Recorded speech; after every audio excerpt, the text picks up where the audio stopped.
8h, 9h, Lionel Gougelot. 8h43, l'heure de retrouver le Club de la Presse sur Europe 1. Et comme tous les mardis, c'est Eugénie Bastier du Figaro Vox et François Calfon, éditorialiste et membre du bureau politique du Parti Socialiste qui nous accompagne. Bonjour à tous les deux. Bonjour. Marine Le Pen, hier après-midi, en fin de journée, à l'Assemblée nationale. Le groupe que j'ai l'honneur de présider votera également la motion de censure présentée en des termes acceptables de l'autre côté de l'hémicycle. Répondez-moi franchement tous les deux. Eugénie Bastier, François Calfon, d'abord Eugénie. Vous ne l'avez pas vu venir celle-là? Personne ne l'a vu venir, mais finalement on se dit enfin on voit Marine Le Pen exister à l'Assemblée, parce qu'on avait l'impression qu'elle se faisait un peu dépasser par l'extrême gauche et la NUP. Elle essaie d'exister. C'est un coup d'un point de vue politique. C'est un joli coup, puisqu'elle embarrasse à la fois la gauche, qui le matin même disait que c'était odieux que Emmanuel Macron serre la main de Mélanie et qui maintenant voit sa motion de censure votée par l'extrême droite. Ça embarrasse évidemment la droite, qui ne sait plus, qui ne sait plus où se mettre. Et ça installe finalement ce duel qui sert Marine Le Pen entre elle et Emmanuel Macron. Cela dit, je pense que ça trahit aussi un problème de ligne au Rassemblement national, c'est-à-dire qu'on ne sait pas si ce parti oscille en permanence entre l'effort de notabilisation et le ressort anti-système qui le fait exister. Et donc on voyait que la semaine dernière, sur l'affaire Lola par exemple, Marine Le Pen est restée très en retrait par rapport notamment à Éric Zemmour, quitte à, elle a, et à juste titre à mon avis, elle a fait un pas de côté en disant je ne veux pas aller trop loin, etc. Et là elle refait un pas du côté de l'antisystème. François Calfon, à quoi elle joue Marine Le Pen? Moi je la trouve assez cohérente, figurez-vous. À qui profite le crime? C'est ça qu'il faut se demander quand il y a un meurtre qui est commis, enfin entre guillemets, là il y a des guillemets bien sûr. Ça profite plutôt au Rassemblement national. Ça profite certainement pas à la gauche. C'est-à-dire? Et quand je voyais Monsieur Bompard ou Madame Panot se féliciter du nombre de voix sur leur motion de censure, je me dis que décidément, du moment que la soupe populiste est bonne, ils la dévorent de façon gourmande, ce qui, moi, socialiste, me pose problème. Je le dis très franchement, je l'ai dit, on aura un bureau national ce soir, je vous le dirai, à quel point les socialistes n'ont pas à jouer à ce jeu-là. Ça, je le dis très nettement. Et en lien avec ce que je viens de dire, ça profite au Rassemblement national. Et je crois qu'en réalité, je ne serais pas d'accord avec Eugénie Bastier ce matin, il y a un effort de notabilisation, ils ont bien fait d'ailleurs, dans leur logique, de ne pas s'afficher avec les loups. Poser des noms de domaine Lola comme l'a fait Zemmour, c'est absolument indigne. Et finalement, à qui profite le crime? Plus il va y avoir ces motions de censure, pardon d'être un peu long, plus on va se rapprocher d'un scrutin, d'une dissolution éventuelle. C'est la pente sur laquelle nous sommes. Alors je pense que si nous devions voter demain, le groupe qui se renforcerait, j'en suis triste d'ailleurs, c'est plutôt le Rassemblement national dans les oppositions. Mais on sent bien, Eugénie Bastier, que l'objectif prioritaire de Marine Le Pen, c'est un petit peu de faire en sorte de démontrer que les LR ne sont finalement que les alliés objectifs de la majorité. Avec cette formule assassine, quand elle compare les bancs des LR à un parc à huîtres. Oui, c'est sûr, on a senti un malaise au sein de LR, puisque officiellement ils sont des opposants à Emmanuel Macron. Mais il n'y a rien de commun entre eux et Emmanuel Macron. De fait, là, ils ont sauvé la peau du gouvernement, pardonnez-moi l'expression. Ils participent, et effectivement, ça montre bien que l'espace politique entre Macron et Marine Le Pen est de plus en plus réduit. Il devient de plus en plus difficile de s'y maintenir, avec moi ou contre moi.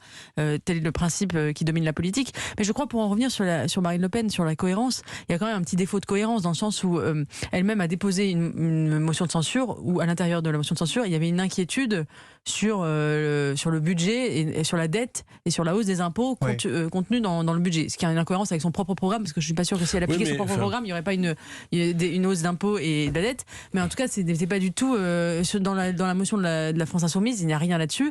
Il y a effectivement, oui, ils ont fait en sorte de ne pas mettre les sujets qui fâchent dans leur motion de censure, à part effectivement la question climatique, mais sur laquelle Marine Le Pen peut être d'accord, même si elle n'en a jamais fait une priorité.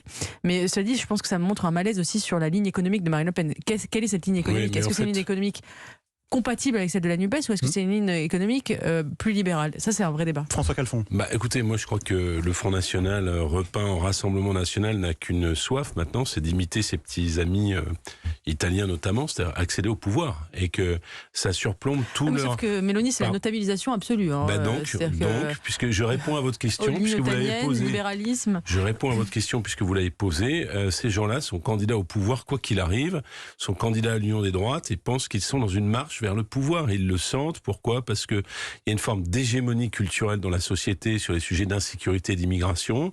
Et donc, ils n'ont pas besoin d'en faire trop, d'une certaine manière. Et qu'ils sont prêts à mettre beaucoup d'eau dans leur vin. Je vous rappelle qu'ils ont abandonné l'abandon de l'euro. Dans bientôt, ils ne voudront plus renégocier les traités pour exercer le pouvoir. Effectivement, avec une victime expiatoire, si j'ose dire, qui sont les Républicains, qui n'ont plus aucune fonctionnalité. Ça paraît tout à fait évident. Et pardon, mais je crois que l'Assemblée, ça s'éprouve. Ce qui explique l'attitude des députés, c'est à peu près toujours aller à l'abattoir électoral. Et ceux qui ont le moins envie d'aller à l'abattoir électoral, ce sont les Républicains qui, 65, ils le sont à l'entrée. Combien seront-ils à la sortie ? Parce qu'effectivement, objectivement, Eugénie Bastier, dans l'hypothèse d'une dissolution, c'est quand même le Rassemblement national qui a le plus de chances de tirer son épingle du jeu dans l'optique de nouvelles élections législatives. Oui, ce que disent les responsables du Rassemblement national, c'est qu'ils avaient des remontées du terrain ces jours-ci et qui leur disaient mais pourquoi vous ne votez pas ces motions de censure, pourquoi vous ne votez pas contre le gouvernement, parce que voilà, le cœur de l'électorat du Rassemblement national est profondément incompatible avec la ligne d'Emmanuel Macron et avec le macronisme. Et ça, en fait, ils étaient dans... Je pense que depuis les législatives, Marine Le Pen a joué une partition de notabilisation, justement, essayer de toujours être en retrait par rapport aux polémiques, de ne pas faire de la surenchère, de rester discrète, pas en contraste avec la France Insoumise. Elle avait besoin aussi d'envoyer un signal à son électorat. Oui, je suis toujours un parti anti-système. Oui, je suis l'opposante à Emmanuel Macron et je ne me ferai pas voler la vedette par la France Insoumise. Et d'ailleurs, elle fait un peu un baiser de Judas à la France Insoumise. Exactement. Je pense que si le Rassemblement national dont on a beaucoup parlé, j'en ai parlé ce matin parce que je pense que c'est malheureusement un peu la clé de voûte de ce jeu parlementaire, c'est que la NUPES, dont on rappelle qu'elle a beaucoup plus de députés que le Rassemblement national, c'est finalement totalement caricaturé et est devenu... puisque je parlais d'hégémonie culturelle, est devenu une sorte de continuum de LFI, des positions les plus folles de Madame Obono ou les plus iconoclastes des Verts. Et là-dedans, on a perdu notre gauche qui s'occupe des catégories populaires et de la France périphérique.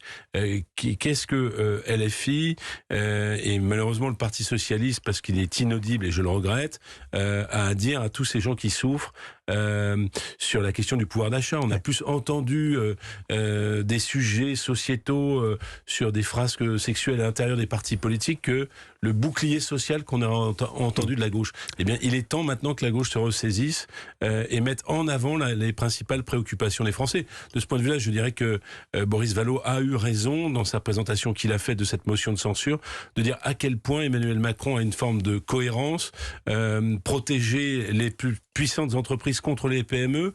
On vient d'apprendre que Total, par exemple, avait touché beaucoup plus de subventions en 10 ans de l'État qu'il n'a payé d'impôts, puisqu'il n'en paye aucun. Et je pourrais prendre les mêmes exemples sur les contribuables les plus aisés qui bénéficient de la flat tax, tandis que les catégories sociales et les catégories populaires, plutôt la classe moyenne pour être très précis, payent toujours plus de taxes et d'impôts. Ouais. Alors, autre sujet que je voulais aborder avec vous, on va franchir le channel si vous le voulez bien, l'arrivée du nouveau Premier ministre britannique, donc Rishi Sunak. Il a 42 ans, c'est un petit-fils d'immigrés indiens, conservateur bon teint, pro-Brexit, milliardaire. Il a épousé l'héritière d'une immense fortune en Grande-Bretagne. Je ne sais pas si vous avez entendu, mais Vincent Hervouet disait ce matin qu'avec la nomination de Sunak, la Grande-Bretagne s'offrait en quelque sorte son moment Obama. Est-ce que vous êtes d'accord, Eugénie Bastier ? Ils ont un peu un profil assez similaire. Conservateur et démocrate. Oui, mais déjà dans l'allure, je trouve qu'ils ont une sorte d'élégance tous les deux. Mais ce qui m'intéresse, moi, c'est la recomposition et la crise que traverse le Parti conservateur britannique, qui effectivement, on vit dans une crise où en fait toutes les droites européennes se recomposent, parce qu'il s'est passé un phénomène majeur ces dernières années, c'est que les pauvres se sont mis à voter à droite. Et ils ont arrêté de voter à gauche, ils ont voté à droite. Pour faire simple. Non, mais pour faire simple. Je ne conteste pas, je devrais. Oui, Et donc, les partis de droite se sont ajustés et Boris Johnson justement avait embrassé cette ligne populiste en embrassant le Brexit, en faisant des scores très importants dans les anciens bastions des Tories et dans les classes populaires, etc. Et on voit que le parti conservateur, il n'a pas réussi à exaucer cette promesse alors qu'il a été élu en 2019 avec une majorité pléthorique. Il y a eu le Covid, il y a eu ces phrases, etc. Et donc la question c'est est-ce que le nouveau Premier ministre arrivera à concilier cette promesse qu'avait endossée Boris Johnson, qui est la réconciliation finalement de l'élite britannique avec les classes populaires et embrasser une ligne sociale. Et je ne suis pas sûr qu'il puisse le faire parce qu'il vient quand même d'un milieu très très libéral et je ne suis pas sûr qu'il ait cette ethos. Un milliardaire qui va imposer des mesures d'austérité à la classe moyenne et populaire en Grande-Bretagne, moi je lui souhaite bien du plaisir. C'est en ça que comparaison n'est pas raison sur Obama, je tiens à le dire. C'est vrai. Non, mais surtout, moi je vois dans cette crise du Parti conservateur, cette succession de 3 premiers ministres en moins de 2 mois, une chose, c'est que le Brexit a perdu gravement, parce que la promesse avec laquelle le Brexit a été finalement adopté en Grande-Bretagne, qui était largement un sujet migratoire. C'est comme ça que la campagne était menée, hein. C'était pas sur des grands concepts européens. Les Britanniques ont voté, François Calfon. D'accord, mais sauf que maintenant c'est la catastrophe. Il faut le dire. La situation économique de la Grande-Bretagne, on a pu penser un moment que les Anglais insulaires qu'ils étaient retrouveraient une alliance atlantique avec les États-Unis et finalement un autre souffle de croissance. Mais le Brexit n'a jamais été fait pour des raisons économiques. Mais c'est ce que je dis. J'ai dit que c'était sur. Donc on ne peut pas juger à l'aune économie. D'accord, mais sauf qu'ils l'ont fait. Et la distorsion entre la promesse de il n'y a plus d'immigrés et il y a du travail pour les Britanniques, et maintenant il y a des pans entiers de l'économie qui ne tournent pas parce qu'ils n'ont plus de travailleurs, y compris de l'Union européenne, parce que c'est pas tout à fait, le débat migratoire n'est pas tout à fait le même qu'en France, montre qu'il y a un échec extrêmement lourd des conservateurs sur cette promesse populiste. C'est comme ça qu'ils ont gagné les catégories populaires de quitter l'Europe, ce qui apparaît comme une funeste erreur aujourd'hui.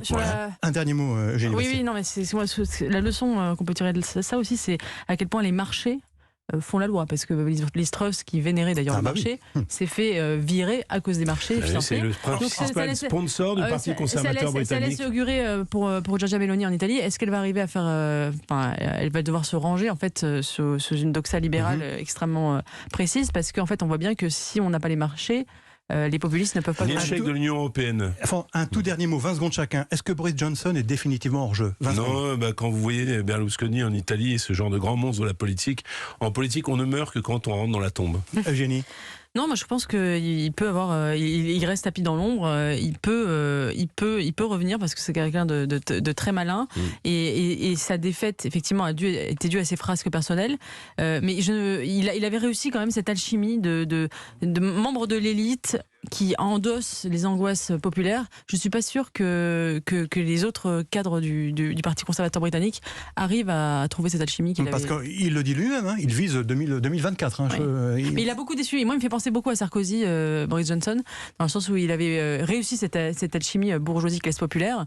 Et il avait beaucoup promis un discours de rupture dont il n'a pas délivré, pour employer un anglicisme, ses promesses, un peu comme Nicolas Sarkozy en 2007. On pourrait poser la même question sur Trump. Hein. C'est-à-dire reviendra-t-il? Cette nuit, je voyais qu'il était toujours aussi en forme. Comme quoi, la politique, ça maintient en forme des seniors très actifs. On voit pas le poids des ans sur lui. Mais ça, c'est une autre émission qui nous donnera le destin de la politique américaine. Et j'attends de voir aussi ce que fera Rishi Sunak sur l'immigration, parce qu'il avait soutenu le projet de Boris Johnson au Rwanda. Vous savez, de renvoyer les immigrés au Rwanda, projet qui n'a pas pu être mis en place à cause de la CEDH. Est-ce qu'il aura toujours une ligne très dure, ou est-ce qu'il sera plus conciliant, notamment en faisant venir de la main-d'œuvre immigrée pour travailler? Ce sera à regarder attentivement, parce qu'encore une fois, la question migratoire était au cœur du Brexit. Merci à tous les deux pour cette discussion. Eugénie Bastier du Figaro Vox et François Calfon, éditorialiste et membre du bureau national du Parti socialiste, qui nous ont accompagnés ce matin.